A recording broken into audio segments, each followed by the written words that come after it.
Assalamualaikum warahmatullahi wabarakatuh. Sebelumnya perkenalkan, nama saya Dimas Akbar Maulana, bisa dipanggil Dimas. Untuk NIM saya adalah 231044100056. Nah, untuk alamat tempat tinggal saya berada di Tawangsari, Kecamatan Garum. Nah, di sini jobdesk saya sebagai programmer atau yang membuat coding dari project kami yang bernama Webstore. Perkenalkan, nama saya Andre Kaisar Setiawan. NIM saya 231044100042. Saya tinggal di Blitar, tepatnya di Selopuro.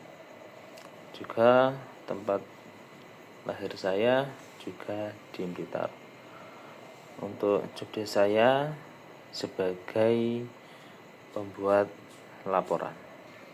Perkenalkan, nama saya Angga Novantara. NIM saya 231044100044. Saya tinggal di Blitar, Karnigoro. Saya lahir juga di Blitar. Di sini saya jobdesk saya sebagai programmer atau bagian yang membuat codingan. Perkenalkan, nama saya Enjing Dwi Retnowulan dengan NIM 231044100049. Tempat tinggal di Blitar, alamat saya di Jalan DI Panjaitan, Gang 2 nomor 3, RT 2 RW 3, Ngadirejo, Kepanjen Kidul.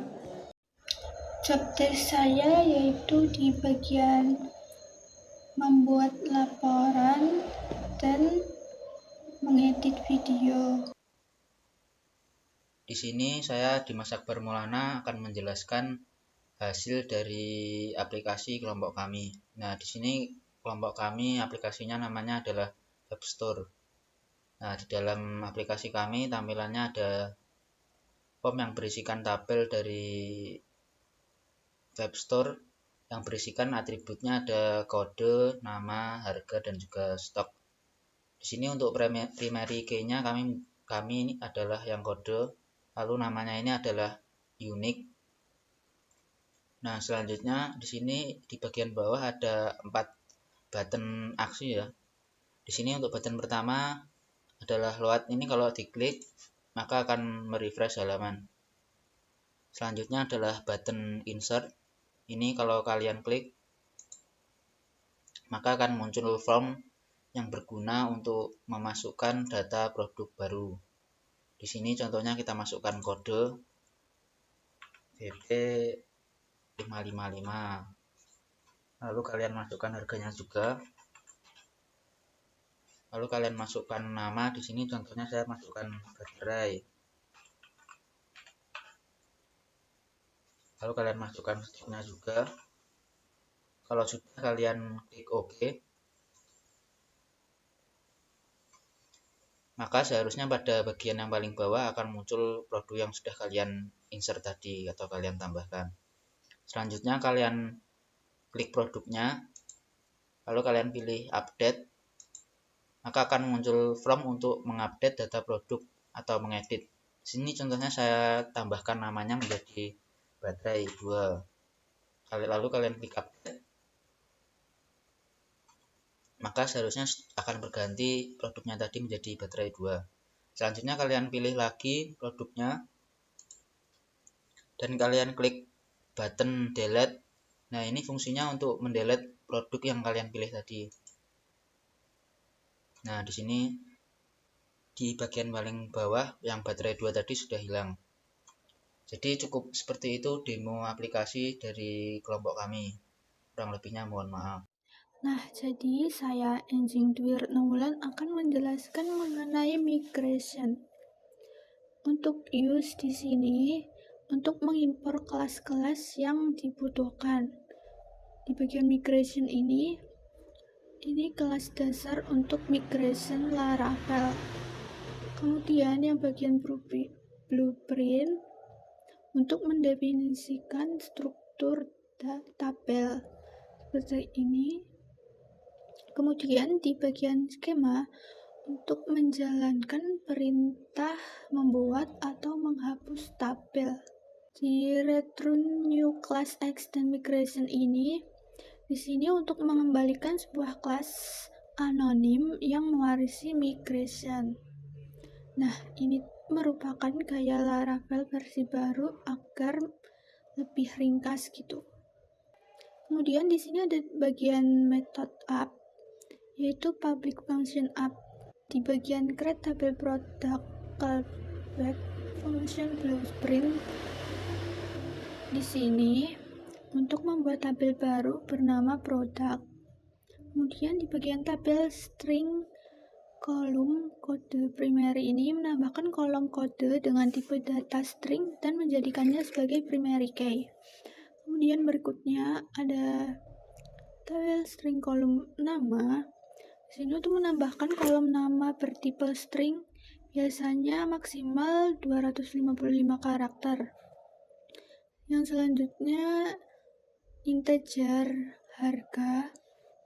Ini untuk menambahkan ke kolom harga yang bertipe integer. Kemudian yang integer kolom stok. Ini untuk menambahkan kolom stok yang bertipe integer juga.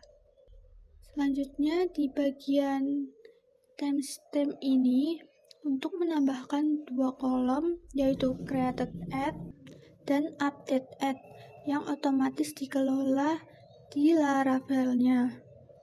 Selanjutnya yaitu method down, public function down void dalam skema drop if exists. Product ini digunakan saat rollback migration di terminal dengan menjalankan php artisan migrate .2 rollback. Untuk di bagian skema drop, di bagian ini juga akan menghapus tabel produk jika ada. Sekian dari saya, selanjutnya akan dilanjutkan oleh teman saya. Saya Dimas Akbar Maulana. Di sini saya akan menjelaskan coding dari indeks blade.php yang untuk tampilan dari aplikasi kami. Nah, di sini yang pertama ada titelnya kasir HP untuk nama dari aplikasi kami tadi. Lalu di sini ada CSS-nya, ada banyak. Lalu kita masuk pada bagian body. Di sini ada namanya tadi Web Store. Nah, lalu berisikan ada tabel dengan atribut, kode, nama, harga, dan juga stoknya. Nah, di sini menggunakan for each. Nah, selanjutnya adalah buttonnya. Di sini ada untuk button load, insert, update, dan juga delete. Nah, load ini untuk mereload halaman, lalu insert untuk membuka form input produk baru atau menambahkan produk baru, lalu update tadi untuk mengaktifkan form update. Selanjutnya delete tadi untuk menghapus data produk yang dipilih dengan menggunakan post dan juga delete.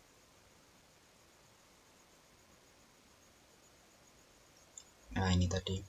Selanjutnya adalah pada JavaScript function ya. Nah, mulai dari sini ini. Di sini ada function show insert model. Nah, ini gunanya untuk menampilkan form tambah produk. Selanjutnya ada function show update model. Nah, ini untuk form edit produk tadi. Selanjutnya ada function hide model. Ini untuk menutup form modal tadi. Selanjutnya ada function clear form. Nah, ini untuk mengosongkan form dan mereset status tombol update atau delete. Selanjutnya ada function select produk. Ini untuk mengisi form dengan data produk yang dipilih dan mengaktifkan tombol update setelah delete. Selanjutnya yang terakhir ada Windows on click function. Nah, ini untuk menutup modal jika kita mengklik di luar area form. Sekian saja penjelasan dari saya, kurang lebihnya mohon maaf. Selanjutnya saya menjelaskan tentang model. Pertama, model produktif potongan kode PHP yang diberikan mendefinisikan sebuah model e-token di dalam aplikasi Laravel. E-token adalah ORM atau Object Relation Mapper yang digunakan Laravel untuk berinteraksi dengan database. Setiap tabel database biasanya memiliki model yang sesuai untuk mempermudah interaksi dengan tabel tersebut. Selanjutnya, namespace. Di sini mendeklarasikan namespace untuk kelas produk ya. Untuk membantu mengorganisir kode Anda dan mencegah konflik penamaan terutama di aplikasi yang lebih besar. Dalam kasus ini menunjukkan bahwa model produk berada di rektors aplikasi model. Selanjutnya, use eliminations database, yaitu pusaka Eloquence Laravel. Kelas produktif ini mewarisi extension fungsionalitas dari kelas model ini sehingga mendapatkan semua fitur canggih untuk berinteraksi dengan tabel database. Selanjutnya adalah kelas produk instance model. Ini untuk mendeklarasikan kelas bernama project yang mewarisi fungsionalitas dari kelas model. Gitu ya. Selanjutnya adalah protect primary key ya. Ini adalah baris menggantikan prefix key. Di sini Anda secara intens memberitahu icon bahwa primary key untuk tabel produk bernama kode. Selanjutnya, public intermitting. Baris ini memberitahu icons bahwa primary key tidak otomatis bertambah atau non-auto implementing. Jadi jika kolom kode misal berupa string seperti pro D01 atau UDIT, maka nilai tersebut tidak akan secara otomatis dibuat oleh database. Selanjutnya, protect key type yang ini.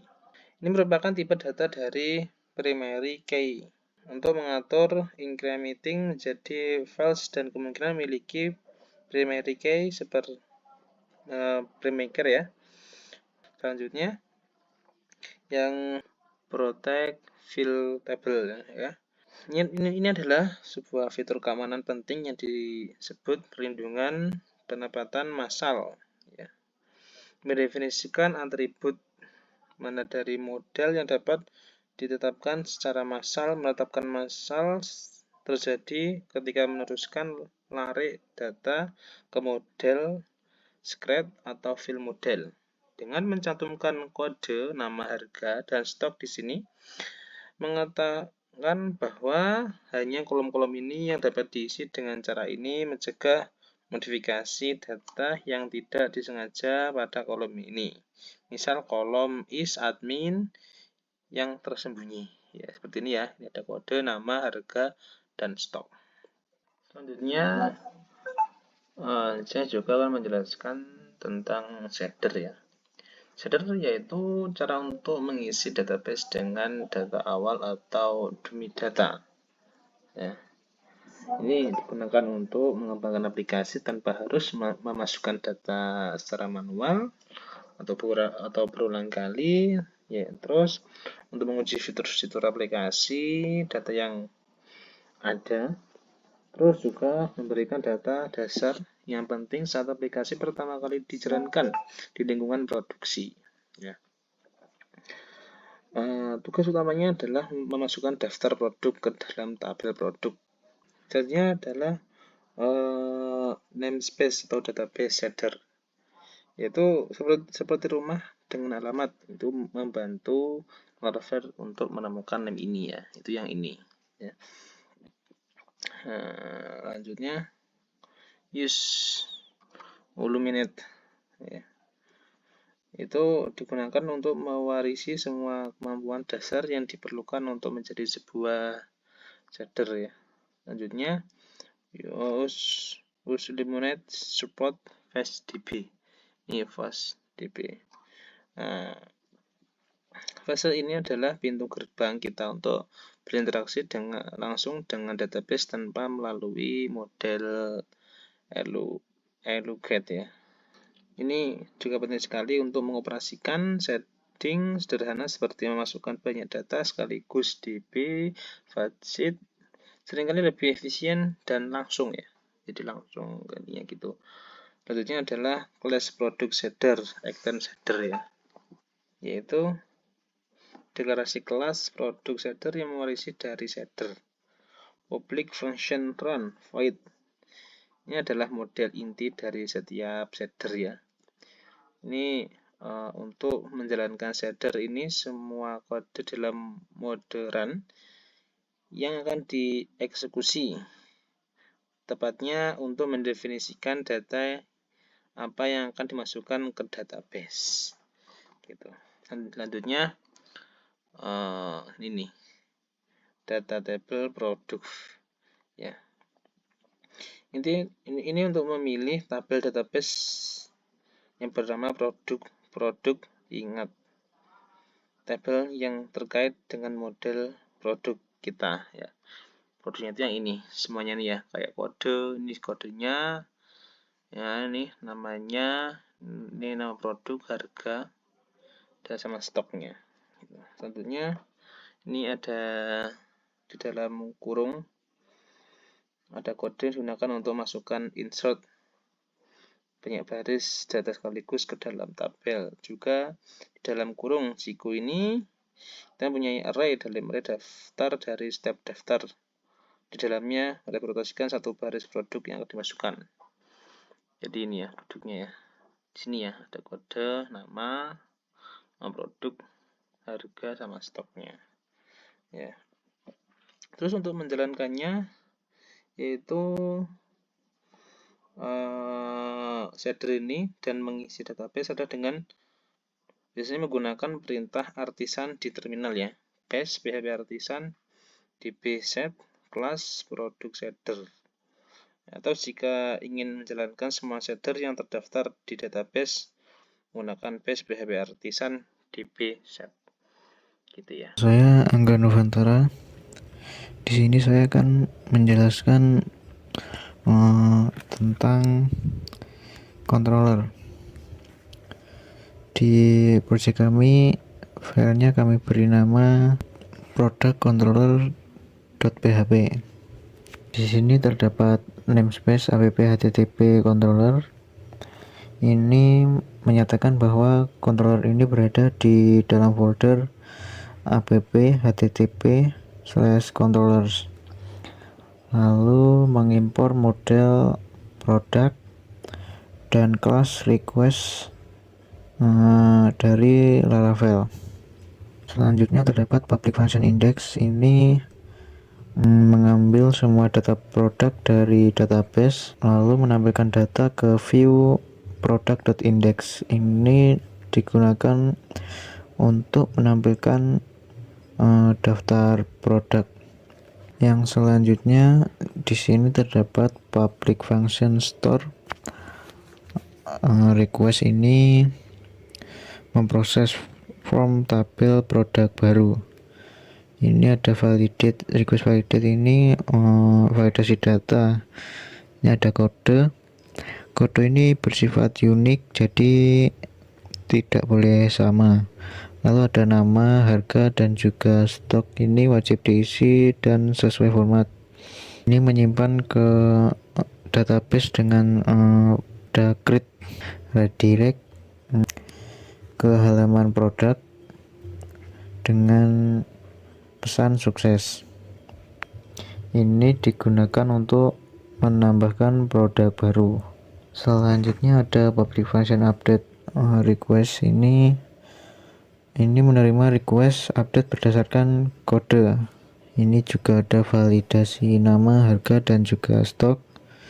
Lalu ini cari produk berdasarkan kode juga. Lalu ini ada perbarui data dengan metode upgrade. Ini digunakan untuk mengubah data produk yang sudah ada. Selanjutnya ini terdapat public function destroy. Ini menghapus produk dari database berdasarkan kode. Redirect ini kembali ke daftar produk dengan pesan sukses. Yang selanjutnya ada public function create, edit, dan juga show. Ini metode create, edit, dan juga show. Ini yang create ini tampilkan from tambahan, lalu ini edit ini tampilkan from edit, dan show ini tampilkan detail produk. Nah, ini adalah isi dari file controller kami.